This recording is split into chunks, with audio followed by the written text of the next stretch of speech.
بني الإسلام على خمسة أركان في الدين صوم وصلاة وزكاة حج والشهادتين. بسم اللہ الرحمن الرحیم. اسلامی کیلنڈر کے اعتبار سے جو مہینہ شروع ہو رہا ہے یعنی رجب، اس کی نسبت سے آپ صلی اللہ علیہ وسلم سے جو بات صحیح حدیث سے ثابت ہے وہ یہ ہے کہ آپ رجب کا چاند دیکھتے وقت یہ دعا کیا کرتے تھے: اللہم بارک لنا فی رجب و شعبان وبلغنا رمضان، کہ اے اللہ ہمارے لیے رجب اور شعبان میں برکتیں نصیب فرما اور ہمیں عافیت کے ساتھ رمضان تک پہنچا. اس سے ہمیں یہ بات معلوم ہوتی ہے کہ نیکی کرنا بھی باعث اجر و ثواب ہے، اور نیکی کے انتظار میں رہنا یہ بھی باعث سعادت ہے. ہمیں یہ چاہیے کہ ہم نیکی کی طرف رغبت ظاہر کریں، جیسے آپ صلی اللہ علیہ وسلم نے اس دعا کے ذریعے سے ہمیں تعلیم دی کہ رمضان مبارک کے آنے سے 2 ماہ پہلے ہی آپ دعا کر رہے ہیں کہ اے اللہ ہمیں عافیت کے ساتھ رمضان تک پہنچا. کیونکہ جیسے عبادت کی ادائیگی پر اجر ملتا ہے تو عبادت کے انتظار پہ بھی اجر ملتا ہے. جیسا کہ حدیث سے یہ بات ثابت ہے کہ جو شخص نماز کے انتظار میں رہتا ہے تو اس کو اس وقت ایسے ہی ثواب ملتا ہے جیسے اس کو نماز پڑھنے پہ ثواب ملتا ہے. تو اس لیے نیکی کی طرف رغبت رہنی چاہیے. نیکی ایک ایسی چیز ہے کہ جو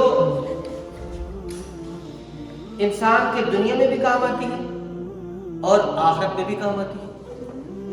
اور یاد رکھیں کہ یہاں رہتے ہوئے روپے پیسہ اتنا ضروری نہیں ہے جتنا کہ آخرت میں نیکی کا ہونا ضروری ہے. انسان جب قبر میں تنہا ہوگا تو وہاں کام آنے والی چیز وہ نیکی ہوگی. اس لیے حضرات صحابہ کرام آپس میں مقابلہ کیا کرتے تھے کہ ہم نیکی میں ایک دوسرے سے آگے نکل جائیں.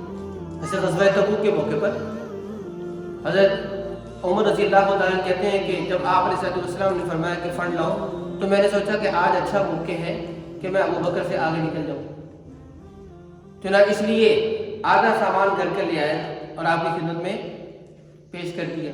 آپ نے پوچھا کیا چھوڑ کر آئے تو میں نے بتا دیا. اب میں انتظار میں تھا کہ ابو بکر کتنا لاتے ہیں، تو آپ نے حضرت ابو بکر سے پوچھا کتنا لائے، تو انہوں نے عرض کیا کہ اللہ اور اس کے رسول صلی اللہ علیہ وسلم کا نام گھر میں چھوڑ رہا ہے، وہ بقایا سب لے آئے.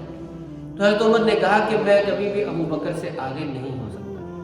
تو وہ حضرات نیکی میں جستجو نیکی کی ان کو لگی رہتی تھی، جیسے آج کے معاشرے کے فرد کو دنیا داری میں آگے بڑھنے کی جستجو لگی رہتی. اسی طریقے سے غزوہ تبوک کے موقع پر چند صحابہ آپ کے پاس آئے کہ آپ ہمیں سواری دے دیں، ہم بھی جہاد میں جانا چاہتے ہیں. تو آپ نے فرمایا کہ میرے پاس سواری نہیں. تو جہاد سے پیچھے رہ جانے کی وجہ سے وہ ان حضرات کو اتنا غم ہوا کہ جب وہ واپس جا رہے تھے تو ان کی آنکھوں سے آنسو جاری تھے کہ ہم اس نیکی سے محروم ہو گئے. تو اللہ تبارک و تعالیٰ نے ان کے اس جذبے کو قرآن کریم کا حصہ بنا دیا. 10ویں پارے کے اخیر میں اللہ تعالیٰ فرماتے ہیں کہ وَلَا عَلَى الَّذِينَ إِذَا مَا أَتَوْكَ لِتَحْمِلَهُمْ قُلْتَ لَا أَجِدُ مَا أَحْمِلَكُمْ عَلَيْهِ تَوَلَّوْا وَأَعْيُنُهُمْ تَفِيضُ مِنَ الدَّمْعِ حَزَنًا. تو اتنا شوق اور ذوق تھا ان حضرات کو نیکی کا کہ وہ جہاد جیسی نیکی سے پیچھے رہ جانے پر اتنا غم انہیں ہوتا تھا کہ وہ غم آنسوؤں کی شکل میں آنکھوں سے بہتا تھا. حالانکہ جہاد ایک ایسی عبادت ہے کہ جس میں انسان چلا جاتا ہے تلواروں کے سائے میں چلا جاتا ہے، اپنے آپ کو تلواروں کے حوالے کر رہا ہے. تو اس لیے ہمیں یہ بات معلوم ہوتی ہے کہ ہمیں نیکی کا شوق اور اس کی رغبت اسی طریقے سے ہونی چاہیے جیسا کہ حضرات صحابہ کرام رضی اللہ عنہم اجمعین کو تھی. یہاں ایک بات یاد ہے کہ مالک بن دینار رحمۃ اللہ علیہ جو بہت اونچے درجے کے بزرگ ہوئے، شروع کی زندگی ان کی ایسی ویسی تھی. ان کی ایک بچی تھی 7-8 سال کی، اس کا انتقال ہوا تو کہتے ہیں کہ میں نے خواب میں دیکھا کہ روزے محشر قائم ہے اور سب لوگ وہاں جمع ہیں. پیچھے سے آواز آ رہی جیسے کوئی میری طرف بھاگ آ رہا ہے. تو میں نے لپک کے دیکھا تو ایک بہت بڑا اژدہا وہ میری طرف آ رہا تھا. تو میں نے بھاگنا شروع کر دیا خواب میں. تو آگے جا کے دیکھا کہ ایک بوڑھے میاں ہیں. میں نے ان سے کہا کہ میری آپ مدد کریں. انہوں نے کہا کہ میں کمزور ہوں, یہ طاقتور ہے, میں مدد نہیں کر سکتا. پھر میں پہاڑ پہ چڑھ گیا تو وہاں کسی نے آواز لگائی کہ آؤ یہ مصیبت میں مبتلا ہے, ہو سکتا ہے اس کی کوئی امانت ہو. تو دروازے کھول دیے گئے, وہاں سے بچے نکلے. تو اس میں میری بچی بھی تھی. تو وہ تیر کی تیزی کی طرح مجھ تک پہنچی اور اتنے میں اژدہا بھی میرے قریب پہنچ چکا تھا.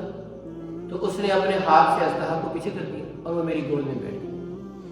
اور اس نے قرآن کریم کی آیت پڑھی, الم یأن للذین آمنوا ان تخشع قلوبهم لذکر اللہ. کیا ایمان والوں کے لیے ابھی وہ وقت نہیں آیا کہ ان کے دل اللہ کے سامنے, اللہ کے ذکر کے سامنے جھک جائیں؟ تو مالک بن دینار کہتے ہیں کہ میں نے بیٹی سے کہا کہ آپ بھی قرآن جانتی ہیں؟ تو اس نے کہا کہ ہم آپ سے زیادہ جانتی ہیں, ہمارا یہاں کام ہی یہ ہے. تو پھر انہوں نے پوچھا کہ تم یہاں کیا کرتے ہو؟ تو انہوں نے بتایا کہ ہم مسلمانوں کے بچے یہاں ہیں, قیامت تک یہاں رہیں گے آپ کے انتظار میں. جب آپ آؤ گے تو ہم آپ کی سفارش کریں گے. تو پھر مالک بن دینار نے ان سے یہ پوچھا کہ یہ اژدہا کیا چیز تھی؟ تو اس نے کہا کہ یہ آپ کے گناہ تھے جن کو آپ نے طاقتور بنا رکھا ہے. پھر پوچھا کہ وہ بوڑھے میاں کون تھے؟ تو کہا کہ وہ آپ کی نیکیاں تھیں جن کو آپ نے کمزور اور ضعیف کر رکھا ہے. تو اس سے ہمیں یہ بات معلوم ہوتی ہے کہ نیکیوں کا بھی ایک وجود ہے, گناہوں کا بھی ایک وجود ہے. کہیں ایسا تو نہیں کہ ہم نے گناہوں کے وجود کو طاقتور بنا رکھا ہے اور نیکیوں کے وجود کو کمزور بنا رکھا ہے, جو وقت ضرورت ہمیں کام ہی نہیں آئے, ہمارے کام ہی نہیں آئے گا. تو یہ ایک تو ہمیں یہ دعا کرنی چاہیے, جیسے رجب کے شروع میں نہیں کر سکے تو ایک دو دن کے شروع میں بھی, ایک دو دن میں کر سکتے ہیں کہ اے اللہ ہمیں ہمارے لیے رجب اور شعبان میں برکتیں عطا فرما اور ہمیں عافیت کے ساتھ رمضان تک پہنچا. اور دوسرا یہ بھی کہ اس دعا سے ہمیں یہ تلقین کی گئی ہے کہ ہمیں نیکی کے انتظار میں رہنا چاہیے, نیکی کی طرف رغبت رکھنی چاہیے, نیکی کا شوق رکھنا چاہیے. دعا ہے کہ اللہ تبارک و تعالی ہمیں یہ نصیب فرمائے. وآخر دعوانا الحمدللہ رب العالمین.